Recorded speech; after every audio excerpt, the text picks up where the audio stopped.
impliqués dans leur recherche.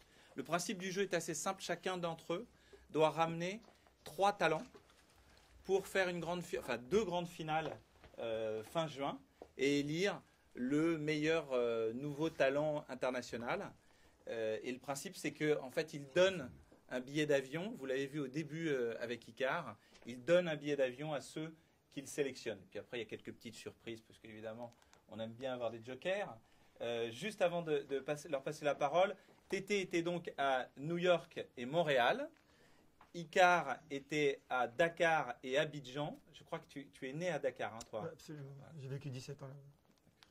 Donc vous allez le voir d'ailleurs parler Wolof comme personne. Marco a fait Fort-de-France et Port-au-Prince. Et Kenza, Alger et Casa, il me semble. Et Marrakech. Voilà.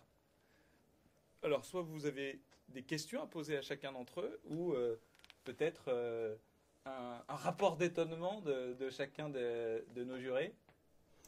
Un rapport d'étonnement par rapport, j'imagine, à ce qu'on a vu là-bas. Ouais. Moi, ce qui m'a vraiment plu, ce qui m'a bluffé, ce qui m'a vraiment nourri, c'est l'énergie, la capacité qu'avait chacun à renouveler ses énergies tous les matins.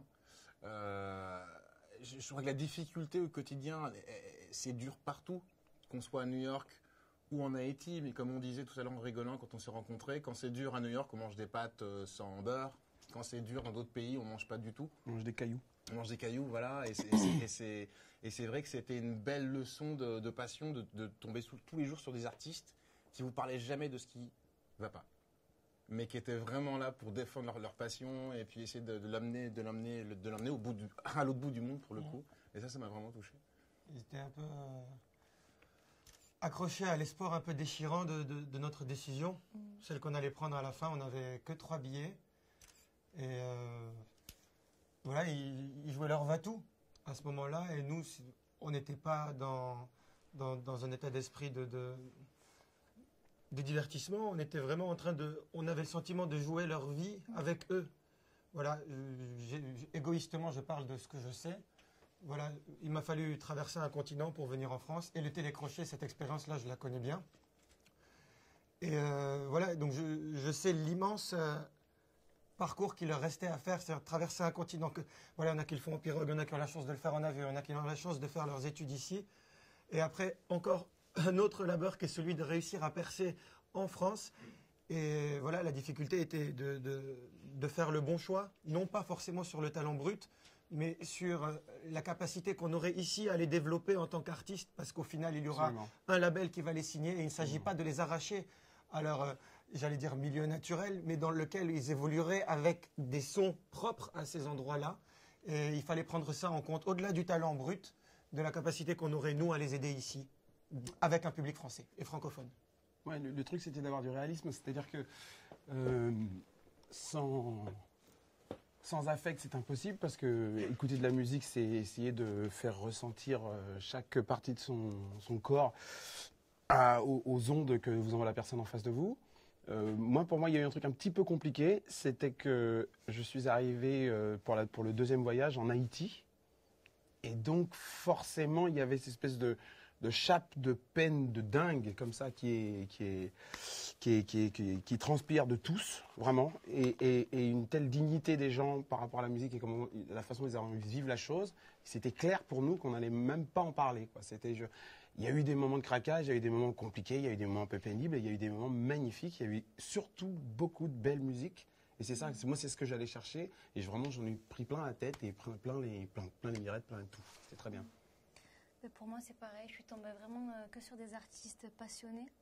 Je pense qu'on a aussi pris conscience de la chance qu'on a de faire vraiment ce qu'on aime chaque jour. C'est vraiment une chance, parce que quand on voit l'espoir dans leurs yeux, on a envie de tous les emmener avec nous. Mais c'est vrai qu'il a fallu faire des choix, parfois déchirants. Mais c'était vraiment avant tout vraiment une super belle aventure. Et puis la force du programme, j'en ai fait d'autres. La force du programme est qu'on se retrouve dans le lieu de vie des gens. Et il y a une capacité immersive qui est hyper rare. C'est quelque chose qu'on a assez peu. Effectivement, j'imagine qu'il y a un travail en amont qui est fait. Les gens ne sortent pas comme ça derrière des buissons. Donc, je voudrais un coup de chapeau déjà aux gens qui ont trouvé, qui sont allés à la recherche des artistes, parce qu'on a rencontré des artistes assez puissants. Mais la différence était là, en tout cas, on arrive sur leur terre, sur leur territoire, ça les rend un peu plus solides et ça, je trouve que c'est quelque chose qui m'a beaucoup plu, parce que moi, ça m'a déstabilisé en tout cas, parfois pour des choix, pour des trucs et pour des décisions qui étaient tout le temps compliquées, parce qu'une fois, on était dans une école de musique, je me retrouvais dans une école de musique, et donc il y avait 250 gamins qui font de la musique, qui chantent, qui font là, t'as envie de les... Moi, personnellement, j'aurais aimé que France Télévisions les ramène tous, moi. Vraiment, on peut pas, et donc il y a des choix à faire et tout ça. Mais c'était juste une expérience formidable. Mais pour aller dans le sens de Marco, je dirais que ce qui rend le programme unique aussi, c'est que pour moi, j'ai vu ce matin dans le Parisien le mot télécrochet. Et c'est que pour moi, la différence avec les télécrochets qu'on connaît, ça n'a rien d'affamant ce terme, mais c'est que c'est un programme qui est vraiment autour de la bienveillance. C'est-à-dire qu'on est vraiment allé essayer de rencontrer des artistes. C'est très important pour dire, excuse-moi de te couper, parce que là, tu as dit des jurés, on n'est pas du tout des jurés, on est des parrains.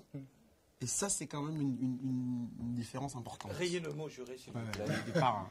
Hors compte rendu. Moi, cette notion-là, c'était super important pour moi. Parce qu'effectivement, c'est des métiers de passion qui sont difficiles. Il faut mettre tous les jours ses tripes sur le bio. Et c'est vrai que moi, ça ne m'amusait pas du tout d'aller à l'autre bout du monde et puis d'humilier quelqu'un. Voilà.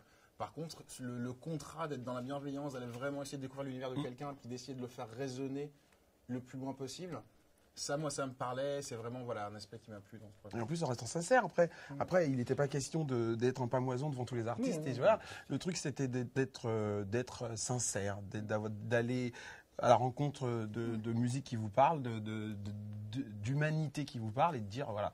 Après, ce qui était compliqué, c'était de faire des choix parce que beaucoup d'humanité m'ont parlé, moi, en ce qui me concerne. Mais voilà, après, on savait en partant que... Moi, je savais qu'en partant que le compliqué, ce serait de ramener que 2 ou 3 personnes. Bien sûr, je le savais d'avance. Je ne pensais pas que ce serait à ce point-là, c'est tout. Alors justement, vous aviez 3 invitations chacun. Vous avez rencontré chacun combien d'artistes et puis pendant combien de temps? C'était un rythme soutenu. Je ne sais pas pour vous, mais moi, j'en ai rencontré énormément. Une quinzaine, je pense. Moi, j'étais à une trentaine en 10 jours. Ouais, comme ça. J'en faisais 3 jours. C'était Moi, assez je pense intense. aussi 15 à 20 en 2 semaines, je crois. Vous êtes resté 10 jours seulement? Ouais. C'était Seulement très court. une éternité, je vous promets. Ouais. Une éternité, tellement les jours, voilà, c'était 8h, 3h du matin tous les jours. Et je félicite les réalisateurs et les gars qui prennent le son et toute l'équipe de la prod de Télé Paris qui dort avec le décalage horaire, qui dormait jamais comme nous d'ailleurs. Ouais, On en est revenu vraiment des valises sous les yeux, mais le cœur rempli. Et vraiment, ça passe à la télé, mais c'est pas de la télé. Vraiment, on en sort tous. Moi, je viens d'un truc de télé, j'ai vu comment ça se passait, les castings, j'en ai bavé. Et lui, voilà, il a été juré dans un autre télécrochet. Et ça n'a rien à voir avec ce qui existe. Et vraiment, je ne vous le vends pas. Si, un peu. Tu le vends un peu. Non, je le vends bien. bien. Mais tu le vends bien. Je le vends pas. Je te jure, tu le vends un petit peu. J'étais spectateur et j'ai été ébloui par la diversité de ce qu'on a vu en un quart d'heure, alors qu'on en a vécu fois 30 en 10 jours par personne. Ouais, c'est clair. Donc ça va être dur à monter. Bon courage.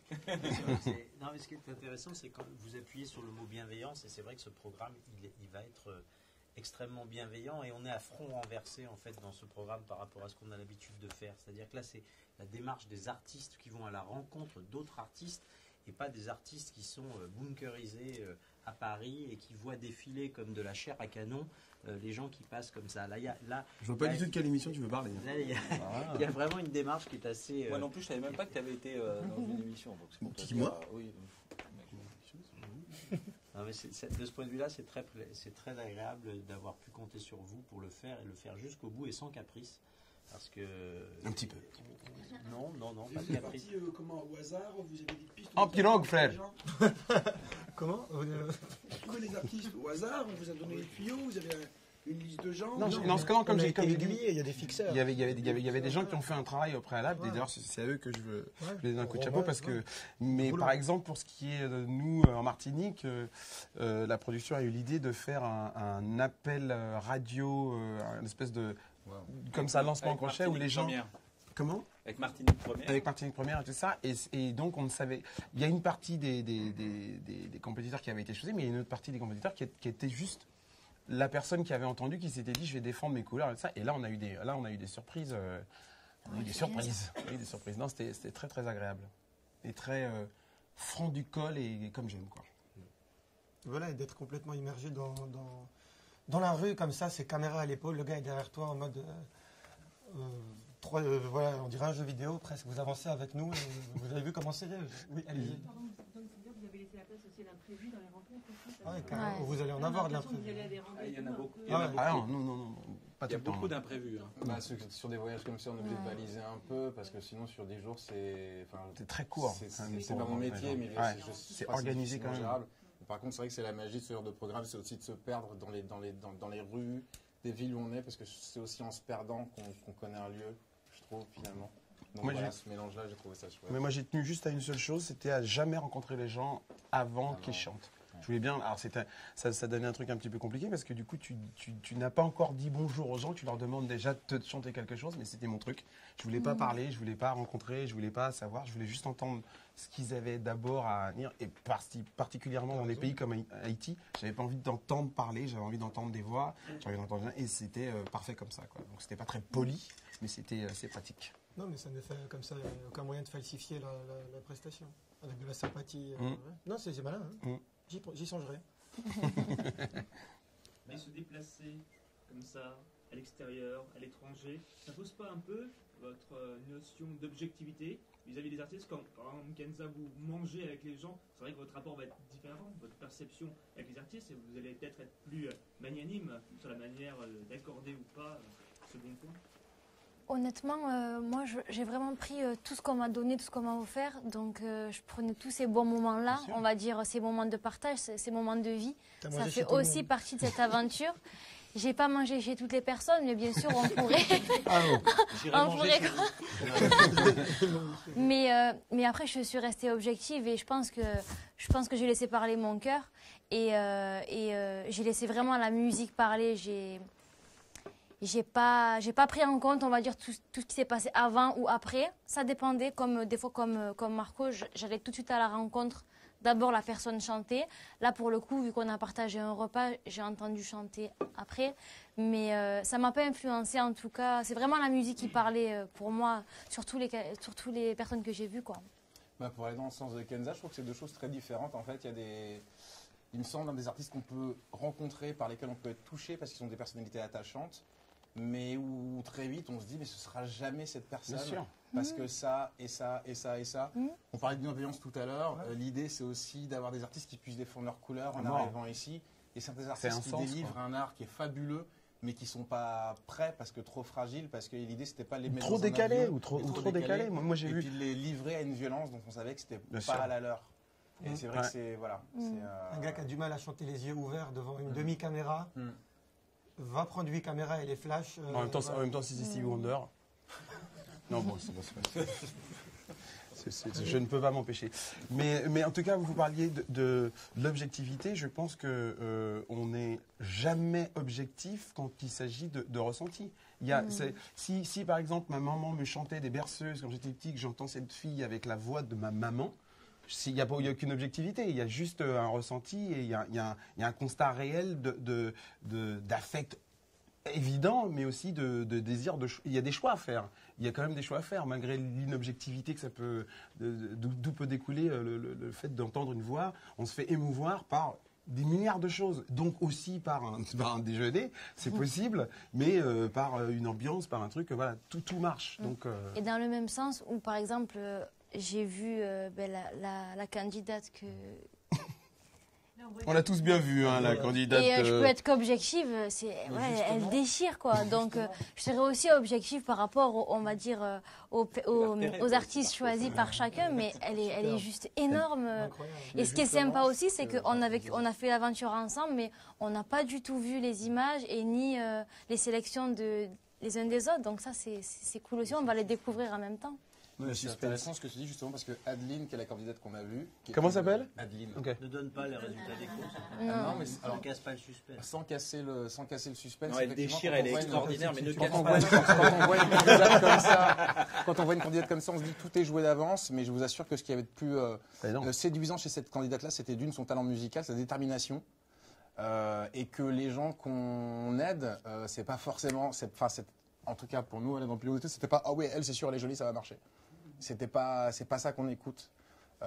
Et Tu veux dire que t'écoutes pas avec les yeux?